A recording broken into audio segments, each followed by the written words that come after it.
सर्वप्रथम माईक चालू करा.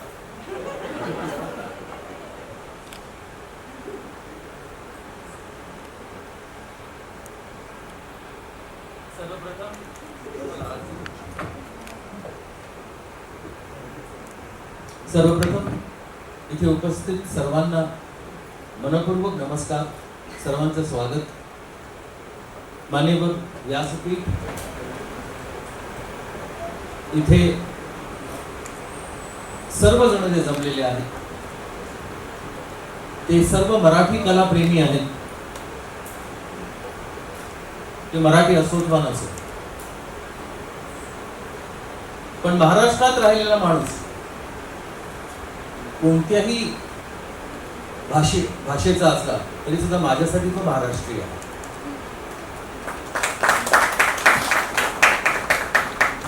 हा एवढंच मात्र की त्याला मराठी निदान कळलं पाहिजे. बोलता येतंय की नाही ही नंतरची गोष्ट झाली, पण कळालं तर नक्कीच पाहिजे जर आपण महाराष्ट्रात राहत असो तर. एक बरं केलं ती आणि मला सांगितलं मनोगत व्यक्त करायला. मी भाषण द्यायला सांगितलं असतं तर मला नसतं जमलं. निधीजींनी इतकं सुंदर भाषण केलेलं आहे. त्यांनी अतिशय सुंदररित्या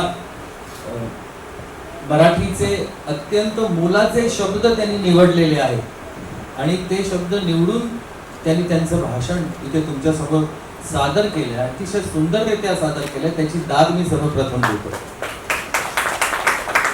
आणि त्यानंतर दाद देतो निधीजींची की त्यांनी हा उपक्रम केला आणि सुरुवात मात्र हिंदीने केली. त्याच्या पहिल्या दिवशी माझी मुलगी आली होती इथे. तिने सगळे फोटोज पाहिले आणि तिने त्यांना एकच प्रश्न विचारला की माझ्या वडिलांचा फोटो का नाही आहे इथे. ते भरपूर वर्ष आहेत इथे कामाला. तर त्यांनी म्हटलं नाही आपण लावू. तर त्यांच्या डोक्यात कुठेतरी ती गोष्ट एक आली आणि ते म्हणाले नाही नाही आपल्याला मराठीसाठी पण काहीतरी केलं पाहिजे. मग त्यांनी अतिशय महत्वाच्या व्यक्तींना एकत्र आणलं. त्यातले एक म्हणजे आपले कामत साहेब जे इथे उपस्थित आहेत. नेहा कामत ज्या इथे बसलेल्या आहेत त्यांचे हे वडील. कामत फोटो फ्लॅश नावाच्या अतिशय महत्वाची संस्था असं मी म्हणू शकेन की ज्याच्यात 95% पेक्षा जास्त मुंबईत चित्रपट, हिंदी असो मराठी असो मग ते कुठल्याही भाषेचे, गुजराती असो, जे मुंबईत चित्रपट बनतात त्या चित्रपटांच्या स्टिल्स काढण्याकरता, स्थिर चित्र काढण्याकरता एखाद्या संस्थेला बोलवलं जातं. तर कामत साहेबांचे वडील त्यांनी कामत फोटो फ्लॅश नावाची संस्था सुरू केली. मी संस्था म्हणे ना, लक्षात घ्या, कारण ही संस्था आहे माझ्या मते. हे एक फक्त कार्य किंवा काम नाही आहे, ही संस्था आहे जी तुम्ही चालू ठेवलेली आहे. तुमच्या मुलींनी आज ती चालू ठेवलेली आहे आणि ती अशीच पुढे जाणार आहे.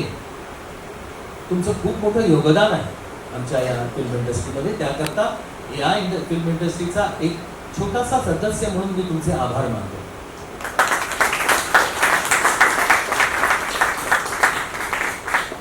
तर यांच्यासारख्यांना जवळ करून त्यांच्याकडची जी काही खजिना त्यांच्याकडचा जो होता तो त्यांनी बहाल केला इथे आणि संग्रही ठेवण्यासारखे स्थिरचित्र तुम्हाला इथे पाहायला मिळतील.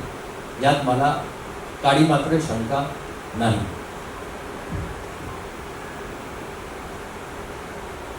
भारतीय चित्रपट सृष्टीला सुरुवात एका मराठी माणसाने केली याचा खूप अभिमान आहे मला. खूप मोठा माणूस, आदरणीय दादासाहेब फाळके. आता असं म्हटलं गेलं की दादासाहेब फाळकेंनी भारतीय चित्रपट पहिला बनवला आणि लोकांसमोर आणला. माझं दुमत आहे या विषयावर. माझं दुमत आहे.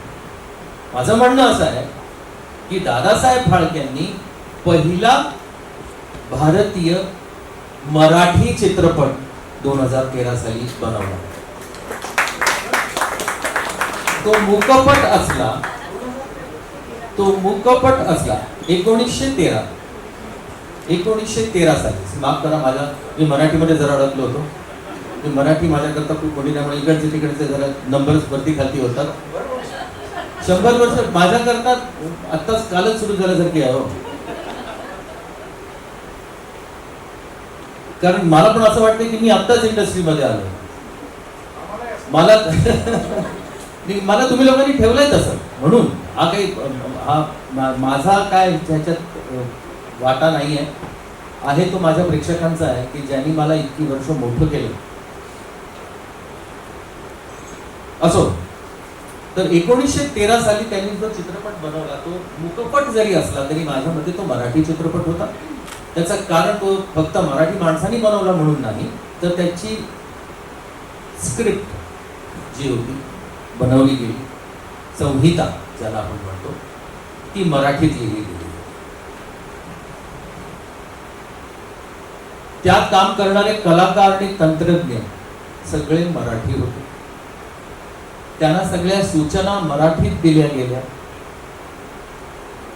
तेव्हा अर्थातच स्टार्ट साऊंड हा शब्दच नाही, नसेल कारण साऊंडच नव्हता. पण स्टार्ट कॅमेरा सुद्धा नसावा असं मला वाटतं. तर काय असावं, तर कदाचित सुरू कटच्या ऐवजी बहुधा थांबा, आणि मग जर पुन्हा एखादा रिटेक करायचा असेल किंवा टेक करायचं असेल पुन्हा, तर मग कलाकारांना सगळी परत सूचना की हे असं नको करू, असं कर, इथे थांब, इथपर्यंत चालू नकोस, कॅमेऱ्याच्या फील्डच्या बाहेर जातोस.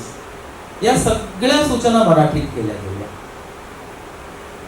महाराष्ट्रात तो चित्रपट बनला आणि त्याला पाहणारा ऑडियन्स मात्र फक्त मराठी नसावा असं मला वाटतं.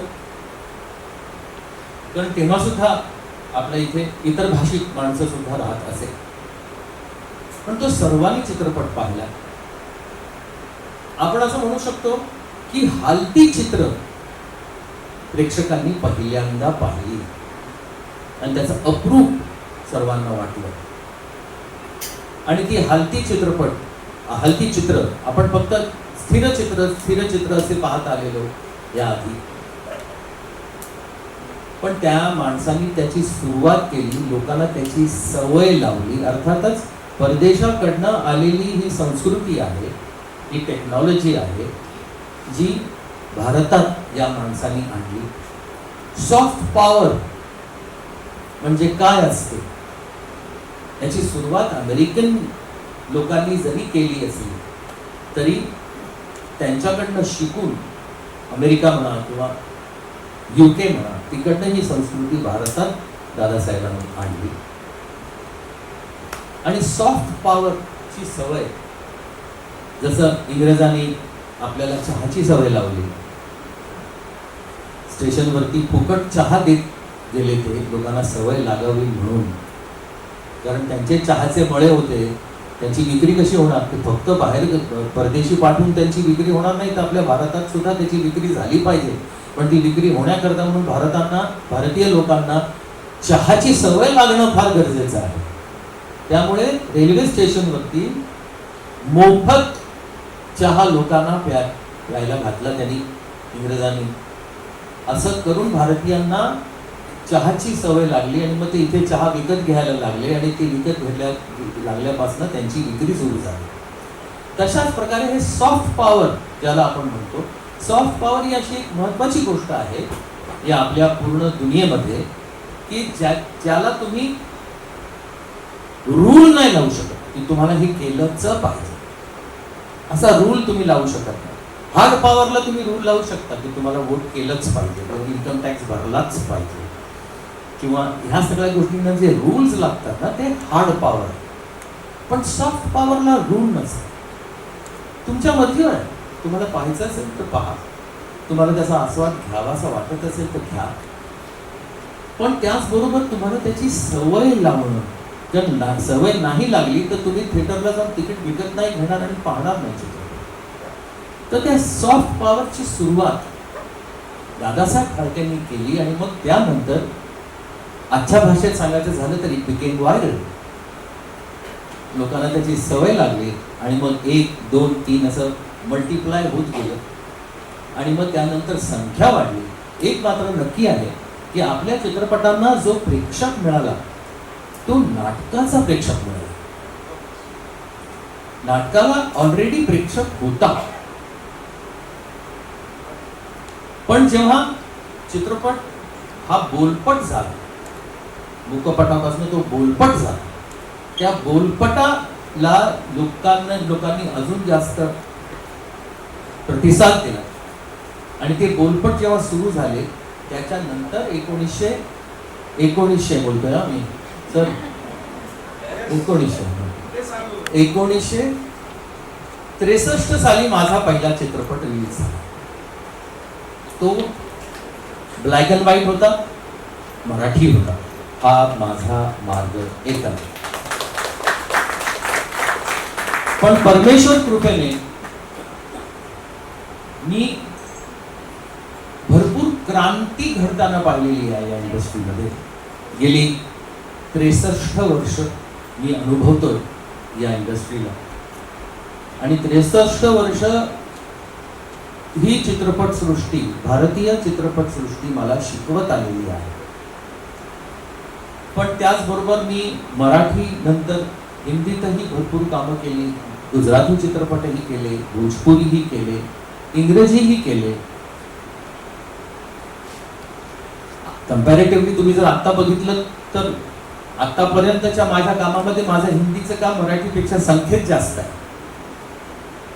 पण महाराष्ट्राने म्हणजे माझ्या आपल्या घरच्या लोकांनी जे मला महत्व दिलं ते दुसऱ्या कोणी नाही दिलं. त्यामुळे मी भारताचा आभारी तर आहेच, पण त्याचबरोबर माझ्या महाराष्ट्राचा मी खूप आभारी आहे की त्यांनी माझ्यावर संस्कार केले आणि आतापर्यंत जे जे काही मी प्रयत्नशील आहे ते त्या संस्कारांमुळेच आहे असं मला वाटतं. ब्लॅक अँड व्हाईटचा कलर होताना मी बघितला. डेब्री कॅमेऱ्यावरती मी पहिल्यांदा शूटिंग केलं होतं, त्याचं नावही कोणी कदाचित ऐकलं नसावं. 10 लोक लागायची कॅमेरा उचलायला. तर त्या डेब्री कॅमेराचा मिचल कॅमेरा होताना पाहिलं, त्या मिचलच्या कॅमेऱ्यानंतर मिचल 2 होताना मी पाहिलं, त्या मिचल वरनं एरिफ्लेक्स कॅमेरा होताना मी पाहिला आणि मग त्यानंतर black and white to colour होताना मी पाहिलं. मग तुमच्या ऑडिओमध्ये अॅनालॉग टू डिजिटल ही क्रांती होताना बघितली आणि त्यानंतर सेल्युलॉइड टू डिजिटल ही सुद्धा क्रांती मी बघितली. मोनोचा 5.1 बघितला, 7.1 बघितला आणि मग त्याचा ॲटमस होताना सुद्धा बघितला. आणि आज मला खरंच कौतुक वाटतंय आपल्या या सगळ्या पिढीचं की ज्यांनी सोशल मीडिया नावाचा प्रकार लोकांसमोर आणला, जो माझ्या मते अत्यंत उपयुक्त आहे. दुसरी गोष्ट सांगायची झाली तर जिथे प्रगती येते त्या प्रगती एकटी येत नाही, तर प्रगती बरोबर अधोगती सुद्धा येते. तर तुम्हाला प्रगतीला जर ऍक्सेप्ट करायचं असेल तर अधोगतीला सुद्धा तुम्हाला फेस करावं लागणार. तर त्याकरता तुम्ही मागे वळून पाहायचं नाही.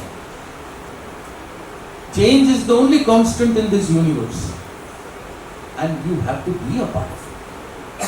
या मताचा मी आहे. आज परत एकदा उजळणी होती आहे आपल्या मराठी चित्रपटांची, मराठी सिनेमा. आपण निधीजींनी खूप छान सांगितलं की खाली सगळ्या फ्लोर्समध्ये हिंदी आहे, फक्त डोम वरती सर्वात वरती मराठी आहे, कारण ते सर्वात वरती असलं पाहिजे असं त्यांना वाटलं. आता ते त्यांनी नंतर केलं.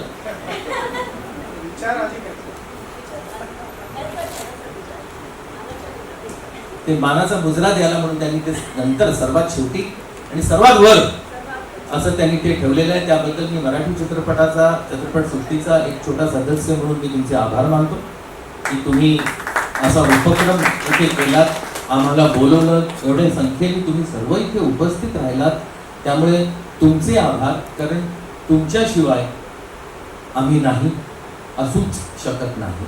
त्यामुळे तुम्ही राहा, परमेश्वराची कृपा अशीच आम्हा सर्वांवर राहू दे. मराठी चित्रपट सृष्टीवर राहू दे, नाट्यसृष्टीवर सुद्धा राहू दे असं मी म्हणेन. मी नाटकाचा खरं म्हणजे नाटकात काम करणारा माणूस नाही, पण मी नाटकाच्या खूप जवळ आहे, कारण मी नाटकाचा प्रेक्षक आहे. प्रेक्षकांशिवाय सिनेमा पण बघू शकत नाही, प्रेक्षकाशिवाय नाटक पण घडू शकत नाही. मी नाटकाचा खूप मोठा प्रेक्षक आहे. तर त्यामुळे नाटकसृष्टी, नाट्यसृष्टी सुद्धा अशी जिवंत राहू दे मराठी, आणि मराठी चित्रपट सुद्धा असाच जिवंत राहू दे, सतत तो जिवंत राहू दे. आणि त्याच्याकरता काय केलं पाहिजे आपल्याला, तर मराठी भाषा ही जी आपली मातृभाषा आहे ती जिवंत आपल्याला ठेवली पाहिजे. आपल्या लहानांवरती, आपल्या पुढच्या पिढीवरती आपल्याला ते संस्कार मराठीचे केले पाहिजे. इंग्रजी बोलणं वाईट नाही, हिंदी बोलणं वाईट नाही, तुम्ही ती भाषा ही बोला, नक्कीच बोला, पण मराठीवर जी तुमची मातृभाषा आहे त्यावर तुमचं प्रभुत्व असणं फार गरजेचं आहे. आणि त्याकरता तुम्हाला मराठी खाल्लं पाहिजे. पोटात जर मराठी नसेल तर ओठात कसं येणार? तर मराठी खा. मराठी खायचं म्हणजे काय? डाळिंबीची उसळ खा, वरण भात खा, मटकीची उसळ खा, असे जे पिठलं भाकर खा, हे जे मराठी प्रकार ते खा, म्हणजे आपोआप मराठी ओठावरती येईल. आणि मराठी असंच आपण पुढे घेऊन जाऊ. तुम्हा सर्वांची साथ आहेच. निधीजींचे आभार. नेहा इथे बसलेली आहेत, दोन्ही नेहा इथे बसलेले आहेत, त्यांचेही आभार की या सोहळ्याला आपण सर्वजण उपस्थित राहिलो आणि या सोहळ्याला आपण निधीजींना सांगितलं की आम्ही तुमच्या बरोबर आहोत. खूप खूप धन्यवाद. जय हिंद, जय महाराष्ट्र, जय सिनेमा.